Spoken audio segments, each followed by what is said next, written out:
നല്ല ഫ്രഷ് വെള്ളത്തിൽ, നല്ല നൻപെള്ളം ഉപ്പുവെള്ളം ചേരുന്ന വെള്ളത്തിലൊക്കെ കിട്ടുന്ന കരിമീൻ ഉണ്ടല്ലോ, നീയൊക്കെ കഴിച്ചു കഴിഞ്ഞാൽ നിന്റെ കിള്ളി പറഞ്ഞ പുറത്തിരിക്കും. അന്നേരം നിന്റെ അണ്ടിവല്ലി തോട്ടിലേറിയേണ്ടി വരും. ഇത്രയും കാലം കഴിച്ചിട്ടുള്ളത് വെച്ച് ഫിഷിലെ ഏറ്റവും രുചി എന്ന് പറയുന്നത് അത് ഞങ്ങൾ കോട്ടയക്കാർ പറയുന്ന അണ്ടികളി എന്ന് പറയുന്ന സാധനമാണ്. ഈ അണ്ടികളി എന്നുള്ള പേരൊക്കെ കേൾക്കുമ്പോൾ ചേട്ടത് ഒരു രക്ഷയില്ലാത്ത രുചി. അതിന്റെ മുന്നിൽ നമ്മുടെ പേൾ സ്പോട്ട് കരിമീൻ എന്ന് പറയുന്നത് വെറും നല്ല പെരിയാറിലെ പെടക്കണ കരിമീനെ തേടി ഇറങ്ങിയതാണ് കേട്ടാ. നല്ല പെരിയാറ് പുഴയിൽ ഒഴുക്ക് വെള്ളത്തിൽ ഉപ്പുവെള്ളവും നൻപെള്ളവും ചേരുന്ന വെള്ളത്തിൽ ലൈവ് ഫീഡ് എടുത്ത് ഓടിക്കളിച്ച് വളരണം നല്ല കിടിലൻ കരിമീൻ.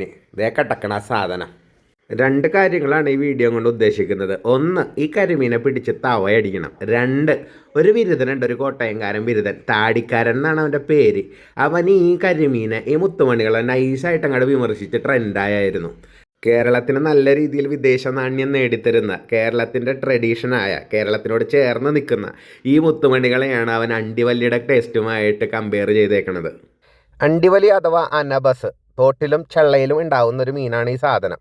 അതിന് അതിൻ്റെതായ രുചി ഉണ്ടെന്നുള്ളത് സത്യമാണ്. ഈ മീനുമായിട്ടാണ് ഇവൻ ഈ പേൾ സ്പോട്ടിനെ അഥവാ കരിമീനിനെ കമ്പയർ ചെയ്തേക്കണത്. അന്ന് അവൻ്റെ കൊണയടി കേട്ടപ്പോൾ മുതലുള്ള ചൊറിച്ചിലിതാ ഇന്ന് ഞാൻ തീർക്കുന്നു. എൻ്റെ പൊന്ന് താടിക്കാരാ പാലക്കാരാ, അറിയാത്ത കാര്യങ്ങളെപ്പറ്റി കൊണക്കാതിരിക്കുന്നതാണ് ഏറ്റവും നല്ലത്. കരിമീനുമായിട്ട് കമ്പയർ ചെയ്യുമ്പോൾ അനബസിനുള്ള ഒരു മേൽമയും കൂടി ഞാൻ പറയാം. അത് ഇതാണ്, അനബസ് എന്ന് പറഞ്ഞ സാധനം എവിടെ നിന്ന് കഴിച്ചാലും ഏറെക്കുറെ ടേസ്റ്റ് ഒരേപോലെ തന്നെ ആയിരിക്കുള്ളൂ. ആ കൺസിസ്റ്റൻസി കീപ്പ് ചെയ്യുന്ന ഒരു ഫിഷാണ് ആ സാധനം. പക്ഷെ വളർത്തുന്ന അനബസ് ആണെങ്കിൽ ടേസ്റ്റിൻ്റെ കാര്യത്തിൽ പുറകോട്ടായിരിക്കുള്ളൂ. എന്നാലും നല്ല ഇടത്തരം അണ്ടിവല്ലിനെ പിടിച്ച് തൊലി ഉരിച്ച് വറക്കുകയോ കറി വെക്കുകയോ ചെയ്താൽ ഏറെക്കുറെ അടിപൊളി സാധനമായിരിക്കുള്ളൂ. അത്രയേ ഉള്ളൂ ഈ പറഞ്ഞ അണ്ടിവല്ലിനെ പറ്റി പറയാനുള്ളത്. അത്രയേ ഉള്ളൂ അതിൻ്റെ മഹാത്മ്യം.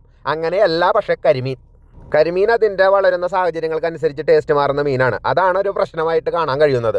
നല്ല പുഴയിൽ നല്ല ഒഴുക്ക് വെള്ളത്തിൽ ലൈവ് ഫീഡ് എടുത്ത് വളരുന്ന കരിമീൻ്റെ ഒക്കെ ടേസ്റ്റ് ഉണ്ടല്ലോ പൊന്നും മോനെ, വേരകൾ കടിച്ചു. അതുപോലത്തെ കരിമീനുള്ള നാട് എറണാകുളത്തുണ്ട്. അതേ ടേസ്റ്റ് ആയിരിക്കില്ല ആലപ്പുഴ കിട്ടണത്, അതേ ടേസ്റ്റ് ആയിരിക്കില്ല കാസർഗോഡ് കിട്ടണത്. പലതിനും പല ടേസ്റ്റ് ആയിരിക്കുള്ളൂ. ആ ടേസ്റ്റിൻ്റെ കൺസിസ്റ്റൻസി കീപ്പ് ചെയ്യാൻ പറ്റുന്നൊരു മീനല്ല ഈ പറഞ്ഞ കരിമീൻ എന്നുള്ളത്. എന്നാലും കരിമീൻ അതിൻ്റെതായ തനത് ടേസ്റ്റ് ഉണ്ട്. നല്ല ഫ്രഷ് വെള്ളത്തിൽ, നല്ല നൻപെള്ളം ഉപ്പുവെള്ളം ചേരുന്ന വെള്ളത്തിലൊക്കെ കിട്ടുന്ന കരിമീൻ ഉണ്ടല്ലോ, നീയൊക്കെ കഴിച്ചു കഴിഞ്ഞാൽ നിന്റെ കിള്ളി പറഞ്ഞ പുറത്തിരിക്കും. അന്നേരം നിന്റെ അണ്ടിവല്ലി തോട്ടിലേറിയേണ്ടി വരും. അതാണ് കരിമീനിൻ്റെ ഗുണം. എൻ്റെ പൊന്ന താടിക്കാരാ, കരിമീൻ എന്നാ മീനിനെ വെച്ച് എന്തൊക്കെ പണി നടത്താണെന്ന് വിചാരിച്ചിട്ടാണ് നീ കിടന്ന് ചേലക്കണത്. എൻ്റെ പൊന്നു മോനെ, വല്ലതറിഞ്ഞിട്ടാണ്. വറക്കാം, പൊരിക്കാം, തവയടിക്കാം, പൊള്ളിക്കാം, കറി വെക്കാം, തേങ്ങാപ്പാൽ പിഴിഞ്ഞ് വെക്കാം, വിനാഗിരി ഒഴിച്ച് വെക്കാം, മപ്പാസ് അടിക്കാം, എന്തൊക്കെ പണി നടത്താമെന്ന് കരുതിയാണ്. ഈ പണി നീ അണ്ടിവല്ലിയും കൂടെ നടത്തിക്കഴിഞ്ഞാൽ ഉണ്ടല്ലോ പട്ടി പോലും തിന്നൂല.